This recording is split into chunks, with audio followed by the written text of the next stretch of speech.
Hi everyone, welcome to my channel. ತಮ್ಮೆಲ್ಲರಿಗೂ ನಮ್ಮ ಚಾನಲ್ಗೆ ಸ್ವಾಗತವನ್ನು ಕೋರುತ್ತಾ ಇವತ್ತಿನ ವಿಡಿಯೋದಲ್ಲಿ 5ನೇ ತರಗತಿಯ ಪ್ರಥಮ ಭಾಷೆ ಕನ್ನಡ ವಿಷಯದ ಕರಡಿ ಕುಣಿತ ಪದ್ಯದ ಪ್ರಶ್ನೋತ್ತರಗಳನ್ನು ತಮಗೆ ಇನ್ಫಾರ್ಮೇಷನ್ಗಾಗಿ ನೀಡ್ತಾ ಇದ್ದೀನಿ. ಇನ್ನು ತಾವುಗಳು ನಮ್ಮ ಚಾನಲ್ ಫಸ್ಟ್ ಟೈಮ್ ನೋಡ್ತಾ ಇರೋರು ನಮ್ಮ ಚಾನಲ್ ಸಬ್ಸ್ಕ್ರೈಬ್ ಆಗಿ ಅಂತ ತಿಳಿಸುತ್ತಾ, ಮೊದಲನೇ ಪ್ರಶ್ನೆ, ಈ ಕೆಳಗಿನ ಪ್ರಶ್ನೆಗಳಿಗೆ ಉತ್ತರಿಸಿರಿ. ಕರಡಿಯನ್ನು ಕುಣಿಸುವವನ ವೇಷಭೂಷಣ ಹೇಗಿತ್ತು? ನೋಡ್ಬೋದು ಇಲ್ಲಿ ಕಬ್ಬಿಣದ ಕೈ ಕಡಗ, ಕುಣಿಕೋಲು ಕೂದಲು, ಕಂಬಳಿಯನ್ನು ಹೆಗಲ ಮೇಲೆ ಹಾಕಿಕೊಂಡು ಕರಡಿಯನ್ನು ಕುಣಿಸುತ್ತಿದ್ದ. ಎರಡನೇ ಪ್ರಶ್ನೆ, ಕರಡಿಯು ಕಾಡಿನಲ್ಲಿ ಏನುಂಡು ಬೆಳೆದಿದೆ?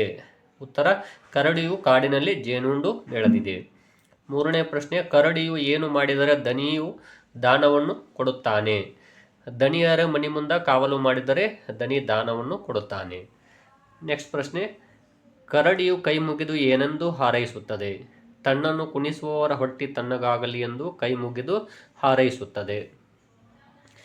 ಕರಡಿಯ ಕುಣಿತಕ್ಕಿಂತ ಯಾರ ಬುದ್ಧಿಯ ಕುಣಿತ ಮಿಗಿಲಾದುದು?